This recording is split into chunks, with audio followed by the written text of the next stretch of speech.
Di sebuah desa kecil di lereng Gunung Merbabu, Jawa Tengah, hiduplah seorang gadis bernama Melati. Ia adalah anak sulung dari keluarga sederhana. Ayahnya, seorang petani tembakau, meninggal 3 tahun lalu karena sakit. Sejak saat itu, Melati menjadi tulang punggung keluarga, membantu ibunya, Bu Sari, yang kini hanya bisa menjahit untuk menyambung hidup, serta adiknya, Adi, yang masih duduk di bangku SMA. Melati adalah gadis yang cerdas dan bercita-cita menjadi guru. Namun, kematian ayahnya memaksa ia menunda mimpinya. Dengan tabungan seadanya, ia memutuskan merantau ke Semarang, kota besar yang penuh harapan baginya. Di sana, melalui seorang kenalan di desa, Melati mendapat pekerjaan sebagai asisten rumah tangga di rumah mewah milik keluarga Wijaya. Rumah keluarga Wijaya berdiri megah di kawasan elit Semarang. Pak Bima Wijaya, seorang pengusaha properti berusia 48 tahun, adalah kepala keluarga. Istrinya, Bu Ratna, adalah seorang konsultan bisnis yang sering bepergian ke Jakarta atau Singapura untuk urusan pekerjaan. Mereka memiliki seorang putri bernama Nadia yang sedang kuliah di luar negeri. Melati bersyukur atas pekerjaan ini. Gajinya cukup untuk membayar pengobatan ibunya dan biaya sekolah Adi. Melati bekerja dengan rajin. Ia membersihkan rumah, memasak, dan merapikan kebun kecil di belakang rumah Bu Ratna. Meski jarang di rumah, ia selalu memuji ketelitian Melati. "Kamu ini penyelamat rumah kami, Melati," kata Bu Ratna suatu hari sambil tersenyum. Melati hanya tersipu, senang merasa dihargai. Namun, suasana rumah berubah setiap kali Bu Ratna pergi. Pak Bima, yang awalnya tampak ramah dan sopan, mulai menunjukkan sikap yang membuat Melati gelisah. Saat Melati sedang menyapu ruang tamu, Pak Bima seringkali berdiri terlalu dekat, mengomentari penampilannya. "Melati, kamu terlalu cantik untuk cuma jadi pembantu. Kalau mau, saya bisa bantu kamu hidup lebih baik," katanya suatu sore dengan nada yang terdengar manis, namun mengganggu. Melati merasa tidak nyaman. Ia menunduk, berusaha mengabaikan kata-kata itu, dan segera mencari alasan untuk pindah ke dapur. Di hatinya, ia berdoa agar bisa menjaga martabatnya. "Tuhan, lindungi aku. Aku hanya ingin bekerja dengan jujur," bisiknya setiap malam sebelum tidur. Seiring waktu, pendekatan Pak Bima menjadi lebih agresif. Ia mulai menawarkan uang tambahan dengan dalih bonus kerja keras. Suatu hari, saat Melati sedang membersihkan kamar utama, Pak Bima masuk dan menutup pintu di belakangnya. "Melati, kamu tahu saya bisa memberikan apa saja yang kamu mau. Tinggal bilang, apa yang kamu butuhkan untuk keluargamu," katanya sambil mendekat. Melati panik, jantungnya berdegup kencang. Dengan suara gemetar, ia menjawab, "Maaf Pak, saya cuma ingin bekerja dengan baik. Keluarga saya butuh uang halal." Ia buru-buru keluar dari kamar, meninggalkan sapu di lantai. Malam itu, ia menangis di kamar kecilnya di belakang rumah, merasa terjebak. Ia ingin berhenti, tetapi ibunya baru saja dirawat di rumah sakit karena asma, dan Adi membutuhkan biaya untuk ujian akhir. Untuk melindungi diri, Melati mulai mengubah kebiasaannya. Ia menghindari bekerja sendirian di dalam rumah saat Pak Bima ada. Ia lebih sering berada di kebun atau dapur, tempat yang terlihat oleh tetangga atau pelayan lain di mata Mbak Wulan. Melati juga berusaha bersikap lebih tegas, menolak setiap tawaran Pak Bima dengan sopan namun tegas. Namun, Pak Bima tidak menyerah. Ia mulai mencari alasan untuk berbicara dengan Melati, seperti meminta kopi di ruang kerja atau mengomentari pekerjaannya. "Melati, kamu terlalu serius. Santai saja, saya cuma ingin membantu," katanya suatu kali sambil tersenyum. Melati hanya menunduk, berharap percakapan itu segera berakhir. Di tengah tekanan itu, Melati mulai merasa lelah. Bukan hanya fisik, tetapi juga emosional. Ia sering memikirkan keluarganya di desa.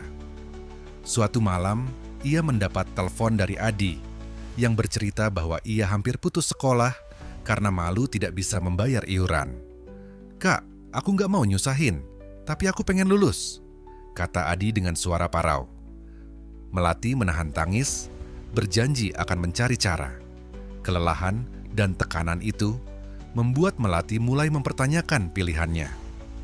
Pak Bima, seolah membaca kerentanannya, mulai mengubah pendekatannya.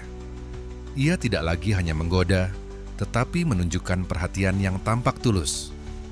Ketika Melati terlihat pucat karena kurang tidur, Pak Bima membelikan obat dan menyuruhnya istirahat. "Kamu jangan terlalu capek, Melati. Saya peduli sama kamu," katanya dengan nada lembut. Melati bingung. Di satu sisi, ia tahu perhatian itu tidak wajar.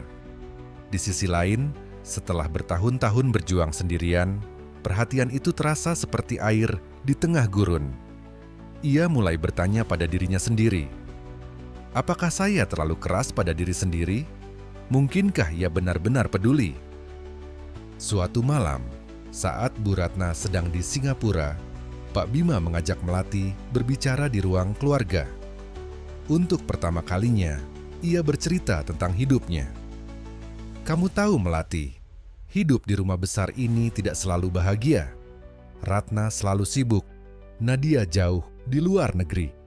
Saya merasa sendiri," katanya sambil menatap jauh. Melati mendengarkan, merasa iba.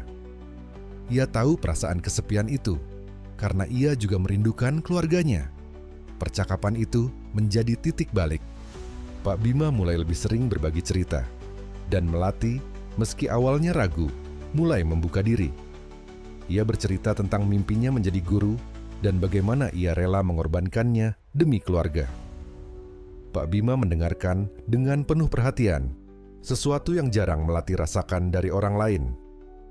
Seiring waktu, hubungan mereka menjadi lebih dekat. Pak Bima mulai memberikan hadiah kecil, seperti kain untuk ibunya atau buku untuk Adi. Ia juga mentransfer uang tambahan ke rekening Melati dengan alasan bantuan untuk keluarga. "Ini bukan apa-apa, Melati. Saya cuma ingin kamu dan keluargamu bahagia," katanya. Melati menerima dengan hati campur aduk, senang karena bisa membantu keluarganya, tetapi bersalah karena tahu itu tidak sepenuhnya benar.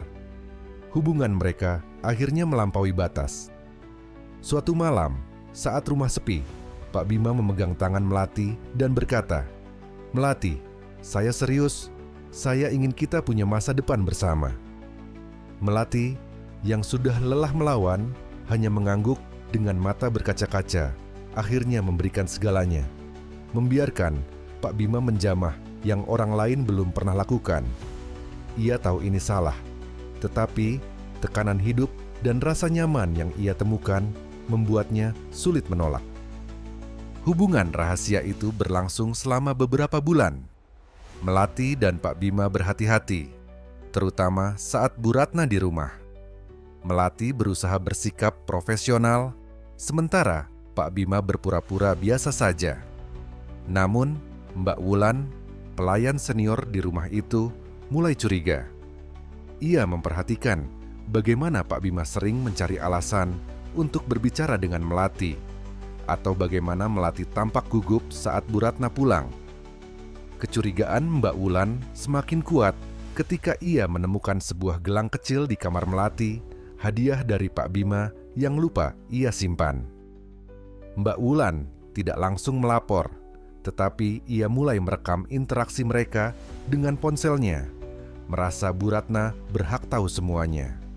Sementara itu, Melati mulai merasa terjebak.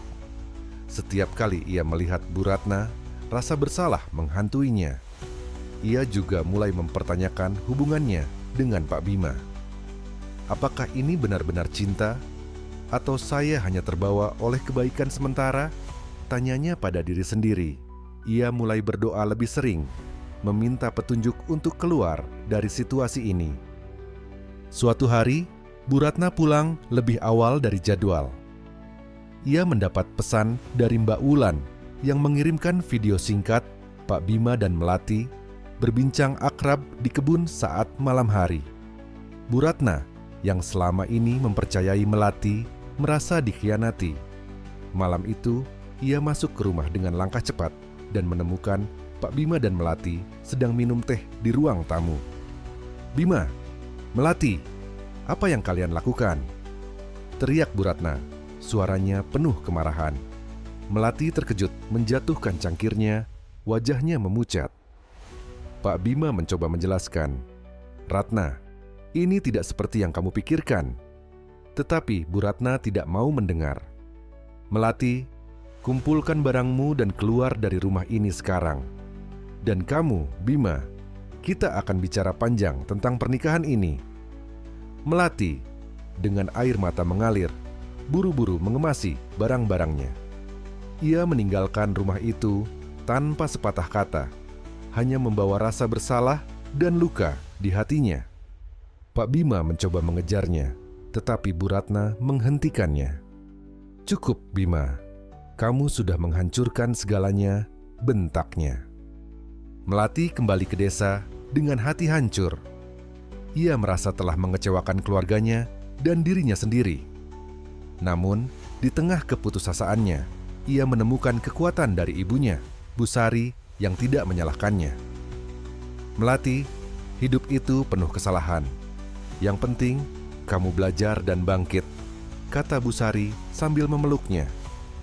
Dengan sisa tabungannya, Melati membuka warung kecil di desanya, menjual kebutuhan sehari-hari dan makanan ringan. Ia juga mulai mengikuti kursus daring untuk menjadi guru, bertekad mengejar mimpinya. Dan Adi menjadi penyemangatnya, sering membantu di warung setelah pulang sekolah. Lambat laun, Melati menemukan kedamaian. Ia belajar memaafkan dirinya sendiri dan berjanji tidak akan lagi membiarkan tekanan hidup mengaburkan prinsipnya. Warungnya mulai ramai, dan ia menjadi inspirasi bagi gadis-gadis lain di desa untuk mandiri. Cerita Melati adalah cerminan perjuangan seorang wanita muda melawan godaan dan tekanan hidup. Ia mengajarkan bahwa martabat lebih berharga dari godaan sementara. Meski terbawa arus, Melati akhirnya memilih jalan yang jujur.